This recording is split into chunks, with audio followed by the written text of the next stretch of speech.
मोहम्मद रफी। जब भी भारतीय सिनेमा के स्वर्ण युग की बात होती है तो एक नाम अनायास ही होठों पर आ जाता है, मोहम्मद रफी। वह केवल एक गायक नहीं थे बल्कि एक युग थे। उनकी आवाज में वह जादू था जो दिलों को छू जाता था, आत्मा को सुकून देता था और हर भाव को जीवंत कर देता था। इस लेख में हम मोहम्मद रफी के जीवन, करियर, व्यक्तित्व, संगीत शैली, उपलब्धियों और उनके योगदान पर विस्तार से चर्चा करेंगे।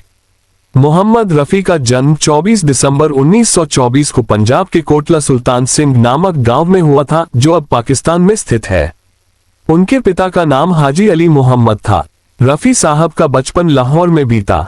उनके परिवार का संगीत से कोई खास संबंध नहीं था, लेकिन मोहल्ले में आने वाले फकीरों के गीतों और कव्वालियों ने उनके मन पर गहरी छाप छोड़ी।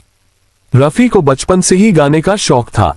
वे जब भी फकीरों को गाते हुए देखते तो उन्हीं की नकल करते और उनके सुरों में सुर मिलाते। उनके बड़े भाई हमीद ने उनकी इस प्रतिभा को पहचाना और उन्हें संगीत की औपचारिक शिक्षा दिलाने का फैसला किया। रफी ने अपनी प्रारंभिक शिक्षा उस्ताद वहीद खान और पंडित जीवनलाल मट्टू से प्राप्त की। लाहौर के मशहूर संगीतज्ञ फिरोज निजामी से भी उन्होंने तालीम ली। उनकी आवाज में एक विशेष मिठास और विविधता थी जो उन्हें अन्य गायकों से अलग बनाती थी। मोहम्मद रफी ने अपना पहला सार्वजनिक गायन 13 वर्ष की उम्र में किया, जब वे लाहौर में नुसरत फतेह अली खान के पिता फतेह अली खान की प्रस्तुति में शामिल हुए। 1941 में उन्हें लाहौर की एक पंजाबी फिल्म गुल बलोच में गाने का अवसर मिला। यह उनका पहला रिकॉर्डेड गीत था। 1944 में वे मुंबई आ गए और यहीं से उनके संगीत सफर की असली शुरुआत हुई।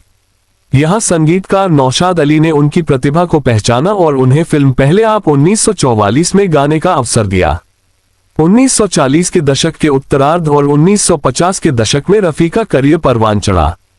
Naushad, Shankar Jaikishan, C Ramchandra, Madan Mohan, O P Nayyar, Ravi S D Burman, Laxmikant Pyarelal जैसे संगीतकारों ने रफी की आवाज को अपनी धुनों में ढाला। उनके प्रसिद्ध गीतों में शामिल हैं ओ दुनिया के रखवाले, बैजू बावरा 1952, मन तड़पत हरि दर्शन को आज बैजू बावरा, तेरी प्यारी प्यारी सूरत को सास बहू 1961, चाहूंगा मैं तुझे सांझ सवेरे, दो बदन, अभी ना जाओ छोड़कर, हम दोनों। रफी की खासियत ये थी कि वे किसी भी अभिनेता की शैली में खुद को ढाल लेते थे। चाहे वह देव आनंद हो, दिलीप कुमार, राजेंद्र कुमार, शम्मी कपूर या राजेश खन्ना, हर अभिनेता के लिए उनकी आवाज उपयुक्त बैठती थी। रफी की आवाज में भावनाओं की गहराई थी। वे रोमांटिक गीतों, देशभक्ति गीतों, भजन, कव्वाली, हास्य गीत और दर्द भरे नगमों सभी को उसी संजीदगी से गाते थे। उनकी आवाज इतनी लचीली थी कि वे उच्च स्वर में भी सहजता से गा लेते थे और मध्यम अथवा निम्न स्वर में भी उसी मिठास को बनाए रखते थे। उनके कुछ भावपूर्ण गीत, कर चले हम फिदा, हकीकत, क्या हुआ तेरा वादा, हम किसी से कम नहीं, दिल के झरोखे में तुझको बिठाकर, ब्रह्मचारी, ये रेशमी जुल्फे, दो रास्ते। 1950 और 60 के दशक में किशोर कुमार और मुकेश जैसे गायकों से उनका संगीत क्षेत्र में मुकाबला रहा, लेकिन रफी अपनी विविधता और शैली की वजह से अलग पहचान बनाए रखने में सफल रहे। 1970 के दशक में जब किशोर कुमार की लोकप्रियता बढ़ी, तब रफी थोड़े समय के लिए पीछे हो गए, लेकिन 1977 में हम किसी से कम नहीं के, क्या हुआ तेरा वादा के लिए उन्होंने फिल्मफेयर अवार्ड जीतकर पुनः अपना वर्चस्व सिद्ध किया। मोहम्मद रफी एक अत्यंत विनम्र, धार्मिक और सरल स्वभाव के व्यक्ति थे। वे नमाज के पाबंद थे और जरूरतमंदों की मदद करने में हमेशा आगे रहते थे। वे कभी भी अपने गानों की फीस को लेकर अड़ते नहीं थे और कई बार तो मुफ्त में भी गा देते थे यदि किसी को सच में जरूरत होती। उनके करीबी कहते थे कि रफी साहब हर व्यक्ति को सम्मान देते थे, चाहे वह कोई संगीत निर्देशक हो या स्टूडियो का चपरासी। रफी को उनके असाधारण योगदान के लिए कई पुरस्कारों से नवाजा गया। 6 बार फिल्मफेयर अवार्ड जीत चुके हैं, 1 बार राष्ट्रीय फिल्म पुरस्कार। भारत सरकार द्वारा उन्हें 1967 में पद्मश्री से सम्मानित किया गया। नौशाद, रफी और नौशाद की जोड़ी ने संगीत को नई ऊंचाइयां दी। बैजू बावरा, मुगल ए आजम, मदर इंडिया जैसी फिल्मों में दोनों का सहयोग यादगार रहा। शंकर जयकिशन, राज कपूर की फिल्मों में रफी की आवाज और शंकर जयकिशन की धुनों का जादू दर्शकों को झूमने पर मजबूर कर देता था।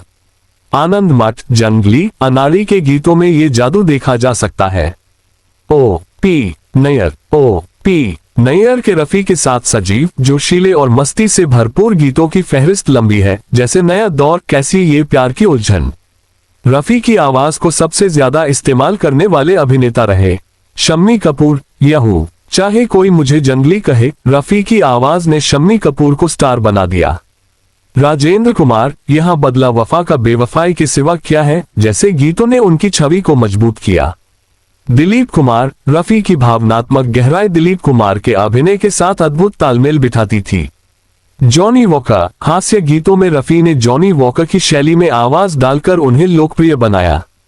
रफी ने कई भक्ति गीत भी गाए जो आज भी भजन कीर्तन में सुने जाते हैं। मन तड़पत हरि दर्शन को आज बैजू बावरा, शिरडी वाले साईं बाबा, अमर अकबर एंथनी, भक्त जनों के संकट हरते, कई गैर फिल्मी भजन भी रफी के बेहद लोकप्रिय हुए। 1980 में रफी का करियर फिर से ऊंचाई पर था। उनके गाने दर्द ए दिल, दर्द ए जिगर और चलो दिलदार चलो जैसे गीत चार्टबस्टर थे। 31 जुलाई 1980 को दिल का दौरा पड़ने से मोहम्मद रफी का देहांत हो गया। उस समय वे केवल 55 वर्ष के थे।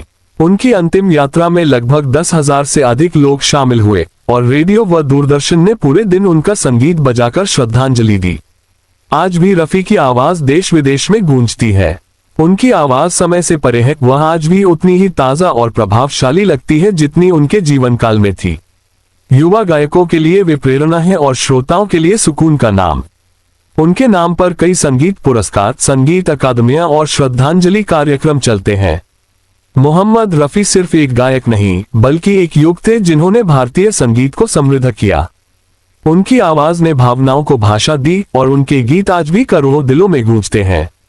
संगीत प्रेमियों के लिए वे एक अमूल्य धरोहर हैं जिनकी अनुपस्थिति महसूस तो होती है, लेकिन उनकी आवाज हमें यह विश्वास दिलाती है कि स्वर कभी मरते नहीं।